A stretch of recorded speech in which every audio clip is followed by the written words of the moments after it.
Good morning दोस्तों, आप सबका स्वागत है एक बार फिर मेरे एक नई जर्नी के व्लॉग में। ये एयरपोर्ट का जो टर्मिनल है काफ़ी बिजी, जिसका नाम है सबिहा गोकचन इंटरनेशनल एयरपोर्ट, जो कि तुर्की का बहुत ही बिजीएस्ट एयरपोर्ट है। ये आप बाहर का व्यू देख रहे हैं। आज जो मेरी फ़्लाइट है, यहाँ से मैं जा रहा हूँ नॉर्थ मैसेडोनिया। अभी शाम का टाइम हो चुका है और तकरीबन 2 घंटे के बाद मेरी फ़्लाइट है यहाँ से। जो डिस्टेंस होगा तकरीबन इस्तांबुल से स्कोपजी, जो कि इंटरनेशनल एयरपोर्ट है यहाँ, वहाँ पर नॉर्थ मैसेडोनिया का तकरीबन 600 किलोमीटर होगा और ये 1.5 घंटे की फ़्लाइट है। तुर्की से होकर मैं इस्तांबुल और इस्तांबुल से नॉर्थ मैसेडोनिया जाऊँगा। उसके बाद में प्रिस्ताना जो कोसोवो है, जो एक अनडिस्प्यूटेड जो रीजन है वहाँ पर। उसके बाद में मैं जाऊँगा निश, जो कि सर्बिया की एक बहुत फेमस सिटी है। उसके बाद बाय बस मैं जाऊँगा पोर्टोरिका, जो कि मोंटेग्रो की कैपिटल सिटी है। और जो मेरी लास्ट कंट्री होगी वो होगी साराजेवो, जो मेन कैपिटल सिटी है बोस्निया हर्जेगोविना की।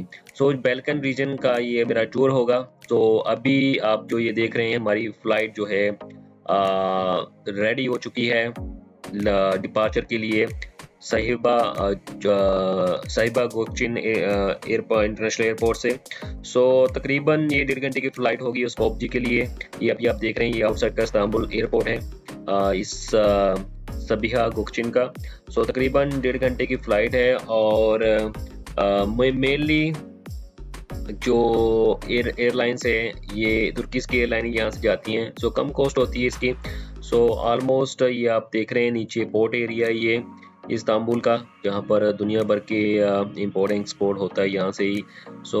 अभी हम निकल पड़े हैं अपने टूर की तरफ। ये आप बादल देख रहे हैं, बहुत ही अच्छे क्लाउड है आज के दिन में।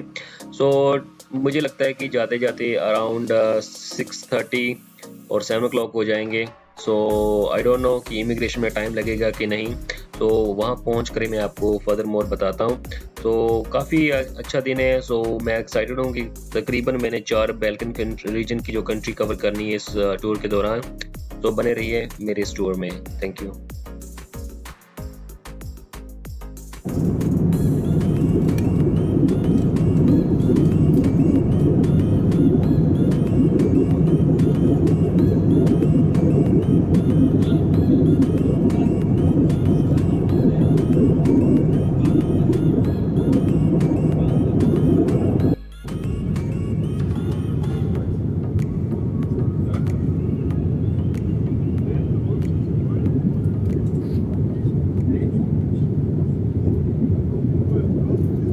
दोस्तों, अभी हम लैंड कर चुके हैं स्कोपजी इंटरनेशनल एयरपोर्ट पे। अभी आप ये देख रहे हैं। ऑलमोस्ट जो टाइम लगा 1 आवर 30 मिनट से अबव ही था, बट लेस देन 2 आवर थे।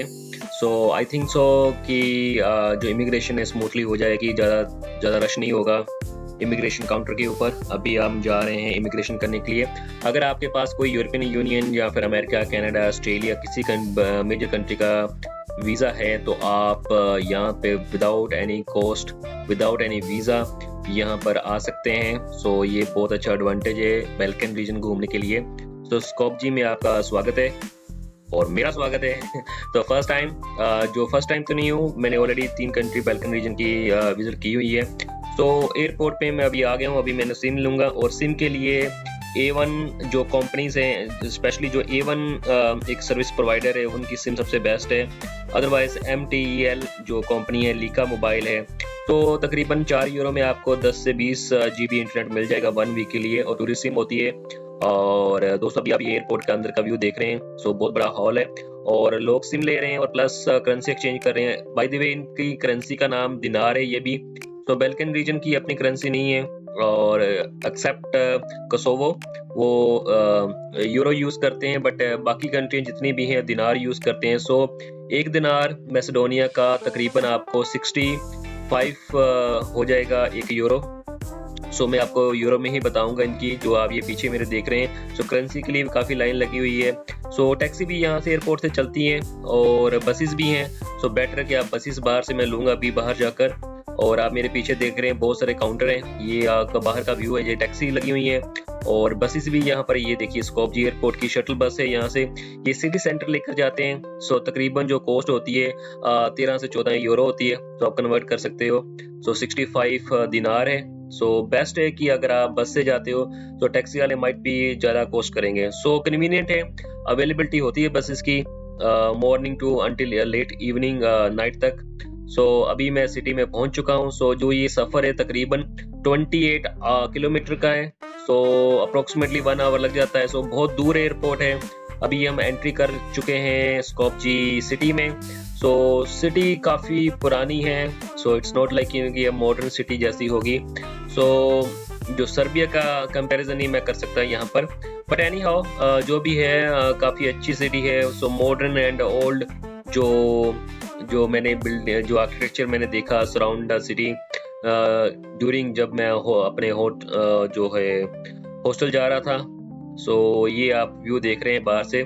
सो काफ़ी डिस्टेंस है, एयरपोर्ट सिटी के काफ़ी बाहर है, इसलिए कुछ टाइम लग जाता है। सो अभी जो टाइम है इवनिंग के आप देख रहे हैं 6 बज रहे हैं, और अभी कुछ मैंने यहाँ से लिया जब मैं जो बस ने मुझे उतारा।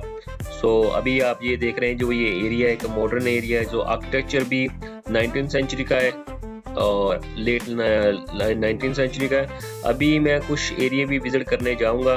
तो मैंने हॉस्टल में अपना बैग रखा, और हॉस्टल की कॉस्ट भी इतना ज़्यादा नहीं है, अराउंड वो भी 20 यूरो पर नाइट है। सो 21 यूरो। सो मैं यहाँ पर 3 दिन के लिए रुकूंगा। तो जितने भी प्लेसेस हैं नियर बाय स्कोपजे सिटी में सारे एक्सप्लोर करूंगा।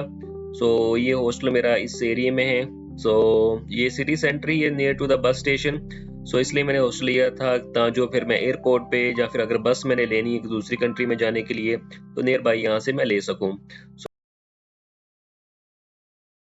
और दोस्तों जैसे जो ये बाल्कन रीजन है, मैंने आपको पहले बताया कि जो ये यूगोस्लाविया के जितनी भी कंट्री थी एक ग्रुप ऑफ एक रीजन था, और इसमें सबसे पहले जो ये मैसेडोनिया था ये पार्ट था पियोनिया किंगडम का। उसके बाद में इसको कैप्चर किया मैसेडोनिया के जो सबसे बड़े किंग थे फिलिप्स सेकंड इन 400 BC, और उसके बाद में रोमन और बेंजाइंटाइन एम्पायर ने इन पर राज किया।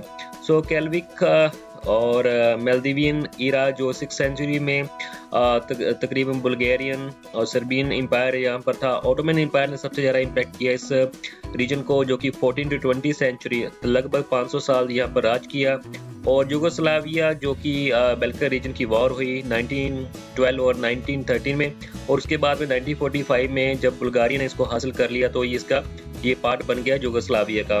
सो at by the end of the 1993 में यूगोस्लाविया का जो भी डिस्प्यूट हुए ग्रीस के साथ, उसके बाद में इसके जो एक नई कंट्री फॉर्म होकर आई जिसका नाम था North Macedonia. So North Macedonia अभी आप ये देख रहे हैं गेट, इसका जो एंट्री गेट है ये काफ़ी एक आर्क गेट है।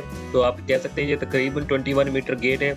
तो सिटी का जो एरिया है मेनली पहला स्क्वायर यहाँ पर ये लोकेटेड है, और इसके साथ ये एक लैंडमार्क है हिस्टोरिकल। सो इसके साथ ये गार्डन है जहाँ पर जो मैसेडोनिया का एम्पायर था उसके जो रॉयल फैमिली थी उनके स्टैचूस हैं, इनकी पार्लियामेंट के जो नए जो फ्रीडम फाइटर रहे हुए हैं उनके स्टैचूस हैं। तो काफ़ी अच्छा ये गार्डन है, बिल्कुल नज़दीक है इस आर्क गेट के। सो अलेक्जेंडर द ग्रेट जो कि जिनका जन्म पहले में हुआ था, जो कि कन्फ्लिक्शन थी between Greece and North Macedonia, but Alexander the Great ने अपना जन्म वहाँ पहला जो कि अभी पार्ट है ग्रीस का, बट उन्होंने बड़े हुए यहाँ पर उन्होंने राज किया। सो उनकी नेशनैलिटी मैसेडोनियन थी। तो मैसेडोनिया एक जो रीजन है बुल्गारिया, ग्रीस और इस रीजन में, सो इनका कॉन्फ्लिक्शन हुई इनके नाम में। सो 2000 तकरीबन जो 2019 में एग्रीमेंट के दौरान ग्रीस ने इनको जो इन्होंने अपना नाम नॉर्थ मैसेडोनिया रखा। सो अभी मैं ये देखने जा रहा हूँ एक स्टैचू, ये आप ये देख रहे हैं अलेक्जेंडर द ग्रेट। तो ये स्टैचू भी बहुत फेमस है, इसके पीछे भी हिस्ट्री है। सो जो ये इसको कहते हैं वॉरियर ऑन द हाउस, और जो ये स्टैचू है तकरीबन 12 मीटर ब्रॉन्ज स्टैचू है और तकरीबन 10 मीटर इसका डाया है। 2014 में ये बना है। और जो अलेक्जेंडर द ग्रेट जो हीरो थे दोनों रीजन के, ग्रीक थे मेनली, बट मैसेडोनिया में ही वो जमे पले, यहाँ पर ही उन्होंने अपना जो भी एम्पायर था खड़ा किया। सो इसलिए मैसेडोनिया के लोग इसको अपना आइडल मानते हैं। सो इसमें तकरीबन जो कहते हैं सबसे कॉस्टलिएस्ट जो एक स्टैचू है ये बना है वो 5.3 मिलियन पाउंड का इस पे जो लागत आई है, सो ये बहुत फेमस है और इसको देखने के लिए काफ़ी लोग आते हैं जो इस जोन को। तो आप ये देख रहे हैं, तो इसमें वाटर जो ये फाउंटेन है प्लस इस वॉरियर जो है उनकी जो स्टैचूज लगे हुए हैं और सबसे ऊपर ये हॉर्स के ऊपर द अलेक्जेंड्रा द ग्रेट। तो साथ में आप ये नॉर्थ मैसेडोनिया का फ्लैग देख रहे हैं। तो इसके बाद इसके बिल्कुल ऑपोजिट एक रिवर है जिसको रिवर वारदा कहते हैं। सो ये सिटी सेंटर से जो मेन सिटी है उसको क्रॉस करती है तकरीबन 20 किलोमीटर। सो जो यहाँ पर बहुत सारी ब्रिजेस हैं, सो जो उस साइड पे ओल्ड सिटी है और यहाँ पर आर्क ब्रिजेस भी हैं। और अभी आप ये मेरे बिल्कुल सामने देख रहे हैं, ये रिवर साइड एरिया है, उसके साइड पे आर्कियोलॉजिकल म्यूजियम है और ओल्ड सिटी बाजार है और साथ में जो स्कॉप जी का फोर्ट है वहाँ पर लोकेटेड है दूसरी साइड पे। तो अभी मैं आपको उस साइड पे लेकर जाता हूँ। सो जो ये रिवर है यहाँ पर मेनली इवनिंग में काफ़ी एक्टिविटीज़ होती हैं। सो जो ये स्क्वायर है अलेक्जेंड्रा दी स्क्वायर, यहाँ पर भी काफ़ी एक्टिविटीज़ होती हैं। सो कैफ़े हैं और mainly river side front side पे कैफ़े हैं, रेस्टोरेंट्स हैं और बैठने के लिए जगह बनी हुई है। सो काफ़ी अच्छा एक है। तो ब्रिज स्टोन जो स्टोन ब्रिज है यहाँ पर काफ़ी अच्छा यहाँ पर बनाया हुआ है, स्पेशली ये पेडिस्ट्रियन ब्रिज है और उसमें काफ़ी स्टैचूज लगे हुए हैं। सो इस जो तकरीबन देखा जाए तो काफ़ी अच्छी वाइब देती है। आप ये मेरे पीछे देख रहे हैं, सो स्टिल मैं वहाँ पर ये भी खड़ा हूँ। सो ये दी अलेक्जेंड्रा दी ग्रेट जो इनके सबसे बड़े इंपीरियर हुए हैं इस रीजन के, सो उनका स्टैचू उन्होंने डेडिकेट किया उसको। तो 2014 में इस जो है ये स्टैचू को बनाया गया था और तकरीबन इसकी जो मैंने आपको बताया कि काफ़ी न्यूज़ में रहा है इसकी, जो कह सकते हैं कि ये बनाने के दौरान, क्योंकि इसमें बहुत सारे पैसे लगे और तकरीबन 20 साल लग गए इनको ये स्टैचू बनाने में। So this is the part of their history. So ये कहते हैं कि ये हमारे वॉरियर हैं, बट ग्रीस ने काफ़ी कोशिश की थी इनको ना बनाया जा सके क्योंकि ये समझते थे कि ये उनका हीरो है। तो दोस्तों इसके साथ ही अभी मैं जा रहा हूँ एक बहुत ही प्यारा सा म्यूजियम देखने के लिए, जो कि one of the best renowned एक हस्ती हैं दुनिया की जिनका नाम है मदर टेरेसा, जिनका जन्म यहाँ पर नॉर्थ मैसेडोनिया में ही हुआ है। तो बट एथनिक जो थे ये मदर टेरेसा अल्बेनियन बोर्न थे जो कि स्कोपजी में बोर्न है, बट ये अल्बेनियन जो रीजन था उनसे बिलोंग करते हैं इनके पेरेंट्स। उसके बाद में दोस्तों ये ऑटोमन एम्पायर में के दौरान इनका जन्म हुआ और 1910 में। सो उसके बाद में ये आयरलैंड चले गए अपने रिलीजियस ट्रेनिंग के लिए एंड फाइनली ये इन्होंने मूव किया 1928 में इंडिया में और अंटिल अपनी डेथ तक ये इंडिया में ही रहे और उन्होंने बहुत सारी मैसनरीज ऑफ चैरिटी की स्थापना की इंडिया में डिफरेंट पार्ट्स में और लोगों के लिए काफ़ी काम किया। सो इनको इंडियन सिटीजन भी रिकॉग्नाइज किया जाता है। और इसके अलावा जो ये मैं आपको म्यूज़ियम के बारे में बताऊंगा, तो जो ये म्यूज़ियम है बेसिकली ये लोकेटेड है नियर मैसेडोनिया स्क्वायर के पास और ये इनकी बर्थ प्लेस है। और यहाँ पर एग्जीबिशन जो है अभी मैं आपको अंदर लेकर जा रहा हूँ, ये आप डोर देख रहे हैं, यहाँ पर इनका टाइमिंग लिखा हुआ है और रिपब्लिक ऑफ मैसेडोनिया ये मेन उनका हाउस है और यहाँ पर टाइमिंग दिया हुआ है कितने बजे तक ओपन रहता है और मेनली ये फ्राइडे 9 AM टू 8 PM तक होता है, सैटरडे संडे ये 9 AM से 2 PM होता है। सो इस म्यूजियम की ये टाइमिंग है और इसकी कोई भी कॉस्ट नहीं है। सो ये मेन जो स्ट्रीट है स्कॉपजी स्क्वायर है वहाँ पर इनका जो ये म्यूजियम लोकेटेड है। सो मोस्टली जो टूरिस्ट यहाँ पर आते हैं डेफिनेटली वो Mother Teresa globally recognise person है और उन्होंने नोबेल प्राइज भी विन किया है in humanity. So noble cause के लिए उनको ये प्राइज मिला था। सो इनसाइड एक छोटी सी चर्च भी है जो इस जो आपको म्यूजियम का जो हाउस है वहाँ पर छोटी सी चर्च है, यहाँ पर मास प्रेयर भी होती है हर संडे को, ये आप ये देख रहे हैं। सो मेनली जो यहाँ पर एग्जीबिशन है जो स्मॉल म्यूजियम है जहाँ पर उनकी लाइफ की सब फोटोज हैं, डॉक्यूमेंट्स हैं, including her Nobel peace prize certificate भी यहाँ पर है जो मैं आपको दिखाऊंगा। सो आर्टिफैक्ट्स हैं और टॉप फ्लोर जो चैपल में आपको दिखाई है छोटी सी, ये टॉप फ्लोर पर है। सो यहाँ पर एंट्री कम्प्लीटली फ्री है और जो भी मदर टेरेसा की लाइफ के बारे में जानना चाहते हैं सो डेफिनेटली इस यहाँ पर आ सकते हैं। सो ये आप फर्स्ट फ्लोर देख रहे हैं, सॉरी ग्राउंड फ्लोर है ये, मैं भी फर्स्ट फ्लोर में जा रहा हूँ। सो मोस्टली जो मदर टेरेसा जी ने जितने भी काम किए हैं इंडिया में बेसिकली उनका सारी इंफॉर्मेशन इस म्यूजियम में रखी गई है। और अभी आप ये कुछ पिक्चर देख रहे हैं जो कि फर्स्ट फ्लोर पे, इसके पीछे एक छोटी सी चैपल है। सो ये पिक्चर है कुछ फेमस पर्सनैलिटी के साथ वर्ल्ड वाइड, और ये इंडिया में भी कुछ पिक्चर हैं इसकी, मैं आपको दिखाऊंगा। ये क्वीन विक्टोरिया के साथ भी इनकी पिक्चर है, और यहाँ पर ये चैपल है, आप देख सकते हैं। सो यहाँ पर ये देखिए जो ये लास्ट वर्ड है उनके, और जहाँ पर उनको दफनाया गया था इंडिया में। सो इसकी कुछ तस्वीरें हैं, ये पॉप के साथ हैं, और वेटिकन वो उनका रिलेशन था, और वेटिकन सिटी के साथ। और दोस्तों मदर टेरेसा की कुछ बिलोंगिंग्स जैसे कि उनका पर्सनल यूज़ किया हुआ बेड और टेबल चेयर, कुछ बुक्स यहाँ पर अभी भी अवेलेबल हैं। सो आप यहाँ देख सकते हैं। सो ये अभी मैं आपको पिक्चर दिखा रहा हूँ। सो ये इंडिया में जब उनकी डेथ हुई थी तो सेरेमनी की गई थी, और ये कुछ पेपर हैं जो जिनमें उन्होंने कुछ साइन किए हुए हैं, और ये कुछ लेटर उन्होंने लिखे थे, उनकी हैंड राइटिंग है ये मदर टेरेसा जी की। और इसके अलावा यहाँ पर एक सर्टिफिकेट भी है जो कि उनको नोबेल प्राइज जब मिला था। और इसके अलावा कुछ और रेयर डॉक्यूमेंट्स हैं। सो ये कम्प्लीटली इनकी आप कह सकते हैं कि पर्सनल लाइफ और उनकी जितनी भी थी, ये कोलकाता का ये पिक्चर है आई थिंक सो। ये कोलकाता में जब उन्होंने अपना फर्स्ट मिशन ओपन किया था तो ये उन्होंने ये पिक्चर ली थी। और बेसिकली इन्होंने ह्यूमैनिटेरियन के लिए बहुत सारा काम किया है इंडिया और थ्रू आउट द वर्ल्ड।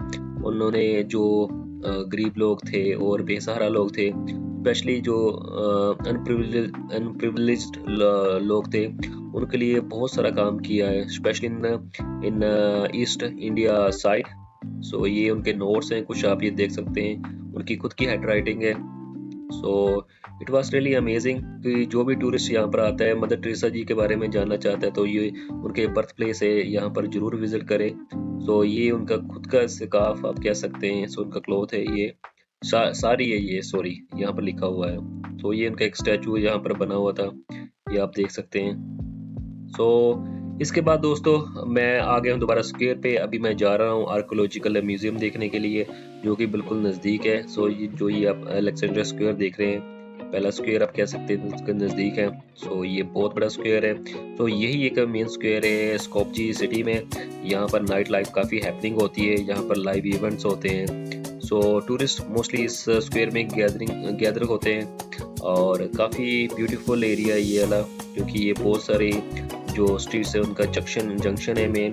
सो अभी आप जो ये रिवर देख रहे हैं जो वारदार रिवर है, सो ये वाटर फ्लो जो है सिटी सेंटर में, जो सॉरी सिटी है स्कोपजे, इसके थ्रू आउट ये नदी चलती है। सो इसके उस साइड पे ओल्ड सिटी है, इधर आप कह सकते हैं कि जहाँ पर मैं अभी था ये मॉडर्न मैसेडोनिया है जो कि नई बिल्डिंग बनी हुई है। तो अभी आप ये मैं जा रहा हूँ, और पीछे आप देख रहे हैं कि जितना भी ये आर्क ब्रिज है, ये रिवर फ्रंट है, यहाँ पर मोस्टली लाइटिंग होती है, और यहाँ साइड वाइज काफ़ी कैफ़े और रेस्टोरेंट और कुछ मार्केट है बेसिकली। तो मेनली जो टूरिस्ट है यहाँ पर ही आते हैं। तो स्टोन ब्रिज है जो कि ओल्ड बाजार को जोड़ता है इस नदी के थ्रू, और ये आर्ट ब्रिज है जहाँ पर बहुत सारे स्टैचूज लगे हुए हैं, मैं आपको दिखाऊंगा। और ये एक रेस्टोरेंट है पीछे मेरे, और इस साइड पे आर्कोलॉजिकल म्यूजियम है। और जो ये ब्रिज है काफ़ी फेमस और काफ़ी ब्यूटीफुल ब्रिज था। सो क्योंकि इसके साइड पे बहुत सारे स्टैचू थे जो कि रॉयल फैमिली और जो इनका हेरिटेज था उससे रिलेटेड थे। आप ये मेरे पीछे देख रहे हैं, बहुत बड़ी बिल्डिंग है, ये आर्कोलॉजिकल म्यूजियम है। सो डबल स्टोरी म्यूजियम। तो ये साइड वाइज बहुत बड़ी बिल्डिंग्स थी, तो डिज़ाइन भी बहुत अच्छा था। But I think so this is the offices, और कुछ बिल्डिंग थी सराउंडिंग में। ये ऑफिसेस एरिया है, और ये ब्रिज है जो कि मैं आपको दिखा रहा हूँ, काफ़ी फेमस ब्रिज और बहुत ब्यूटीफुल ब्रिज है, और इसके बिल्कुल सामने ये म्यूज़ियम है। सो अभी मैं म्यूज़ियम में जा रहा हूँ, और मैं आपको अंदर का व्यू दिखाता हूँ कि म्यूज़ियम में इन्होंने किस टाइप की हिस्ट्री प्रिजर्व करके रखी हुई है।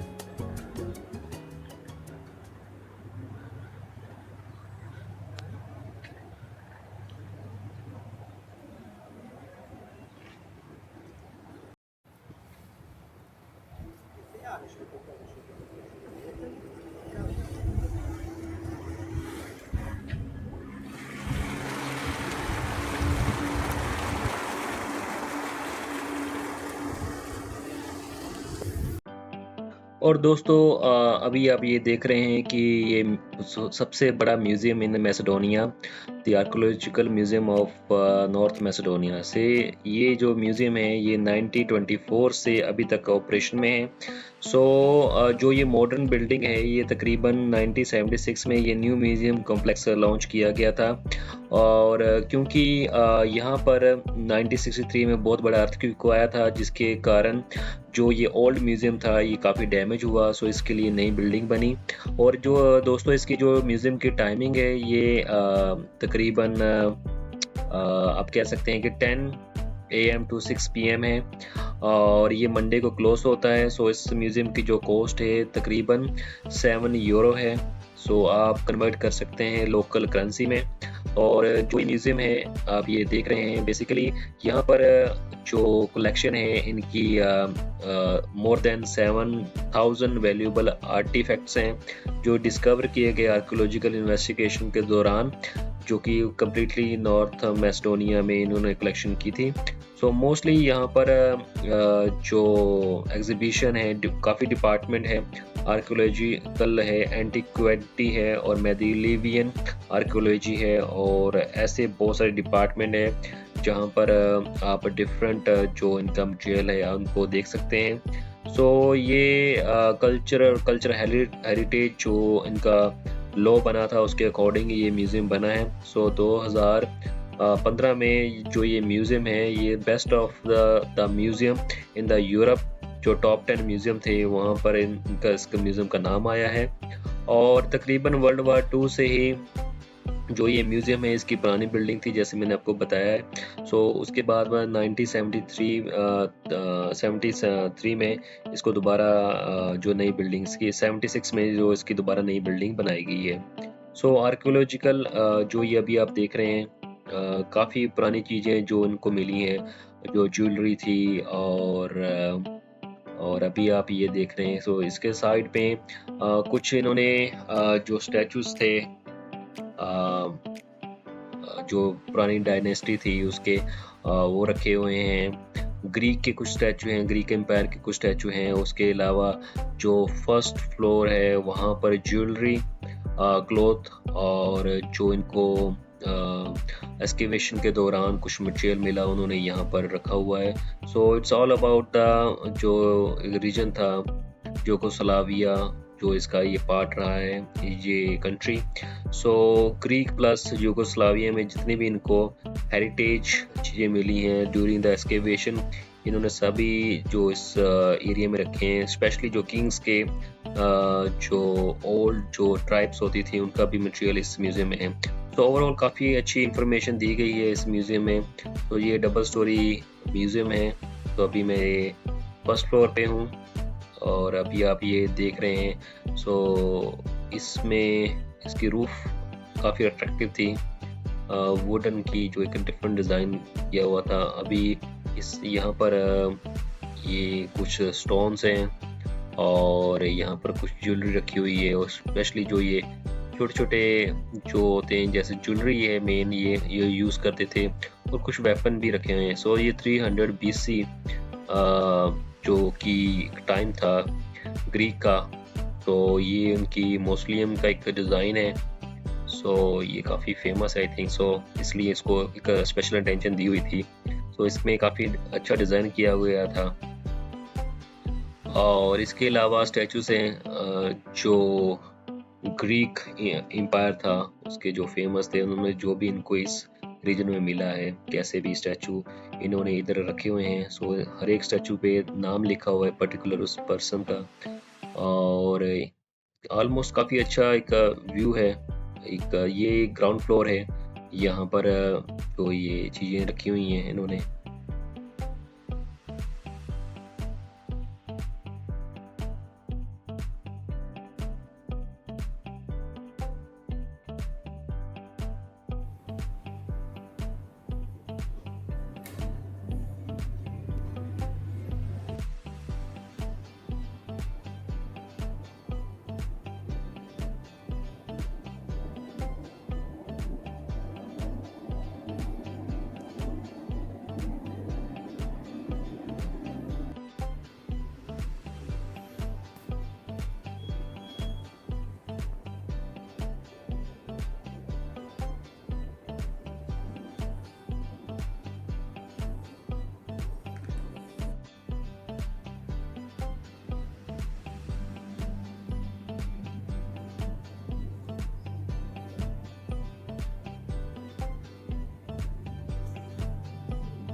और दोस्तों अभी मैं घूमने जा रहा हूँ ओल्ड बाजार। आप मेरे पीछे देख रहे हैं बहुत सारे स्टैचूज लगे हुए हैं। जो किंग अलेक्जेंडर का स्टैचू है, उसके साथ में फाउंटेन है, और जो ये एरिया है ये बिल्कुल आर्कियोलॉजिकल म्यूजियम के बिल्कुल साइड से है। और यहाँ से होते हुए मैं स्कोपजी फोर्ट जो फोर्ट है वो देखने जाऊँगा।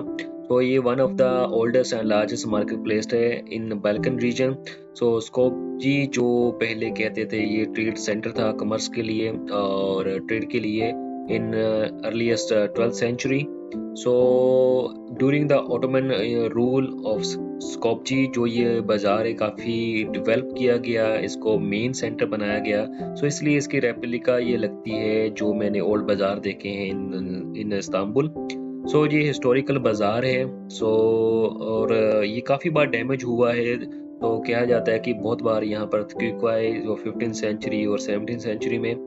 सो सेकेंड वर्ल्ड वार में भी इसको काफ़ी जो इनकी बिल्डिंग्स थी काफ़ी डैमेज किया गया इनकी आर्किटेक्चर को।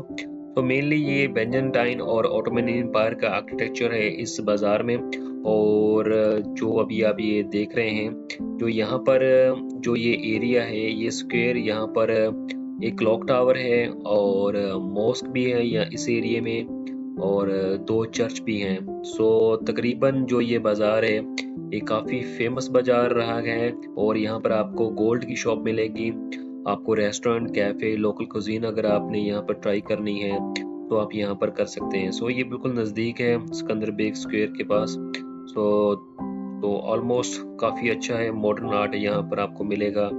और जो भी शॉप्स हैं लोकल, यहाँ अगर आपने कुछ परचेज करना हो इस बाज़ार में तो आप कर सकते हैं। सो यहाँ पर अभी टूरिस्ट काफ़ी आते हैं इस बाज़ार में, स्पेशली अगर आपने नाइट टाइम में भी मैं इधर आऊँगा और देखूँगा कि नाइट में कैसा यहाँ पर माहौल होता है। बट बेसिकली यहाँ पर जितने भी आप टूरिस्ट देख रहे हैं यहाँ पर शॉपिंग करते हैं। और मेनली मैंने यहाँ पर ज्वेलरी की शॉप्स देखी हैं। और इसके अलावा जो लोकल क्लॉथ मार्केट है, और इसके अलावा अभी आप ये देख रहे हैं कैफेटेरिया है, रेस्टोरेंट है।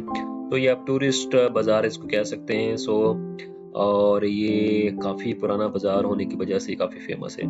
और दोस्तों अभी मैं विज़िट करने जा रहा हूँ जो ये मैं यहाँ पर आ गया हूँ स्कोपजी फोर्ट देखने के लिए। सो बिल्कुल नज़दीक ही था ये। और अभी आप ये देख रहे हैं व्यू स्कोपजी फोर्ट से स्कोपजी सिटी का। सो काफ़ी अच्छा ये एक फोर्ट है, बट ऑलमोस्ट डैमेज हो चुका है ये फोर्ट। और ये जो इसकी टाइमिंग है मॉर्निंग 6 to 5 o'clock तक है, और इसकी कोई कॉस्ट नहीं है, कोई टिकट नहीं है। तो कहा जाता है कि ये 6th सेंचुरी का फोर्ट है और इसको बनाया गया था जो इनका एम्पीरियर थे जस्टिनाइन वन, और उन्होंने ये जो फोर्ट बनाया था 10th to 11th सेंचुरी में ये फोर्ट बना है। तो इसमें बेंजेंटाइन जो फोर्ट का ये डिज़ाइन है।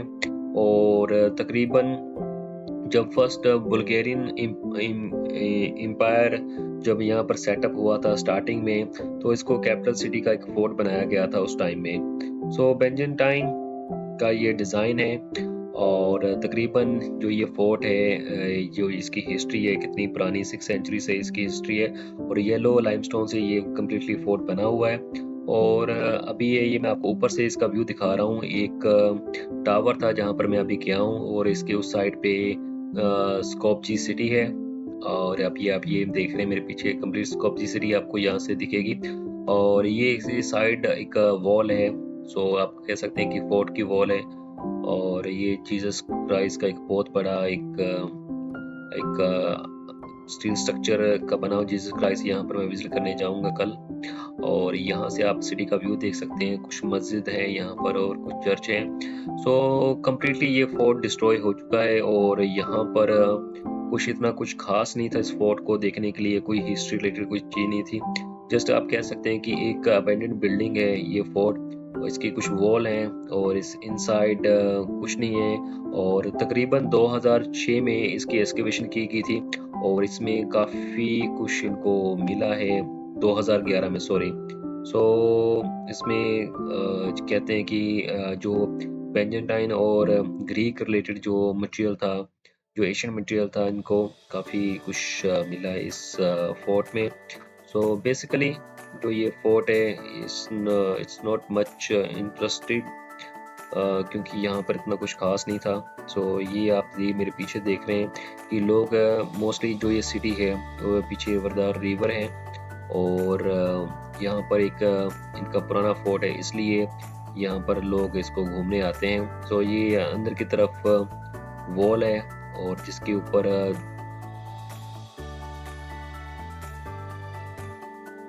कुछ ये टावर बने हुए हैं। सो ये वॉल के ऊपर मैं चल रहा हूँ। आप ये पीछे देख रहे हैं, ये हाईएस्ट टावर था जहाँ से होकर मैं अभी आ रहा हूँ। सो ये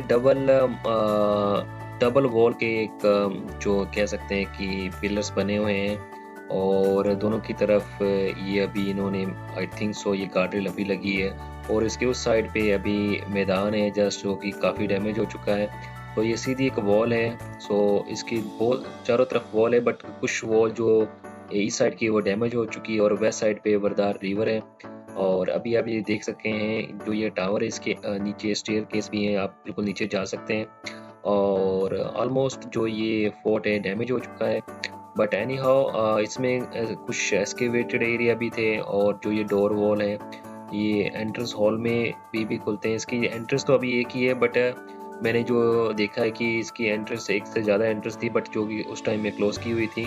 मेन एंट्रेंस जो है वो ओल्ड बाज़ार से ही है, जहाँ से जो टूरिस्ट यहाँ पर आ सकते हैं। और इसके अलावा जो इसका सिटी व्यू है वो एक अमेजिंग व्यू देता है यहाँ से, जो कि सनसेट का। बट अनफॉर्चुनेटली 5 o'clock तक ये जो है फोर्ट ओपन होता है। तो क्योंकि जो ये एरिया कम्प्लीटली स्टीप है, ये काफ़ी डीप एरिया है, मैं आपको यहाँ से दिखा भी सकता हूँ, ये आप देख रहे हैं दूसरे कैमरे से। तो ड्यू टू सेफ्टी रीज़न यहाँ पर जो ये टाइमिंग है 5 o'clock है, उसके बाद में यहाँ पर कोई लाइटिंग या फिर इस टाइप की कोई भी फैसिलिटी नहीं है। तो इसी रीज़न से 5 o'clock तक ये पोर्ट ओपन होता है। सो बेस्ट व्यू है यहाँ से सिटी का, अगर इन केस आप सनसेट के दौरान आते हैं। सो ओवरऑल जो मेरा एक्सपीरियंस रहा इस फोर्ट को देखने का काफ़ी अच्छा है, और तकरीबन काफ़ी अर्थक्वेक और डैमेज होने के बाद भी स्टिल इनकी जो वॉल है, डिज़ाइन है, वो सेम एज इट रखा हुआ है। और ये आप देख सकते हैं जो पुराने डोर थे इस फोर्ट के, जो एक ये टावर है, और इसके अलावा कुछ ये आप देख सकते हैं ये वॉल है, बस चारों तरफ वॉल ही थी। सो उसको ही मैंने एंजॉय किया, सब तरफ मैंने ये सिटी का व्यू देखा इसके ऊपर जाकर। सो जब भी आप मैसेडोनिया घूमने आए, सॉरी स्कोपजे नॉर्थ मैसेडोनिया, तो आप ज़रूर इस जो फोर्ट है इसको देखें। तो ये आपको 12th सेंचुरी का जो एक डिज़ाइन है, आपको उसके बारे में अच्छी तरह से इसकी नॉलेज मिलेगी। बेंजेंटाइन डिज़ाइन। सो बेंजेंटाइन डिज़ाइन जो फोर्ट हैं वो ऑलमोस्ट बल्कन रीजन में आपको मिलते हैं। तो this is the one of the best fort था उस टाइम में, जिसको अभी तक ये डिस्ट्रॉय हो चुका है। तो साइड पे आप देख सकते हैं वॉल थी, और इसके बाद में एक नियर बाय एक मॉस्क थी, मैंने वो भी देखी है, वो भी काफ़ी फेमस थी। ये तुर्किश और स्टाइल मॉस्क की, जो ऑटोमन एम्पायर के दौरान बनी थी, ये ओल्डेस्ट मॉस्क थी। अनफॉर्चुनेटली ये अभी बंद थी, सो मैं इसके अंदर नहीं जा सका, बट ये कोर्टयार्ड में आपको मैंने वीडियो बनाई। अभी मैं जो है ओल्ड बाज़ार वही घूमूंगा, यहाँ पर जो सिटी सेंटर है वो उसको विज़िट करूँगा। सो ऑलमोस्ट जो ये आज का जो मेरा हाफ डे था, जब से मैं आया हूँ तब तक मैंने 3-4 प्लेसेस देख लिए हैं, तो जो कि नियर बाय थी।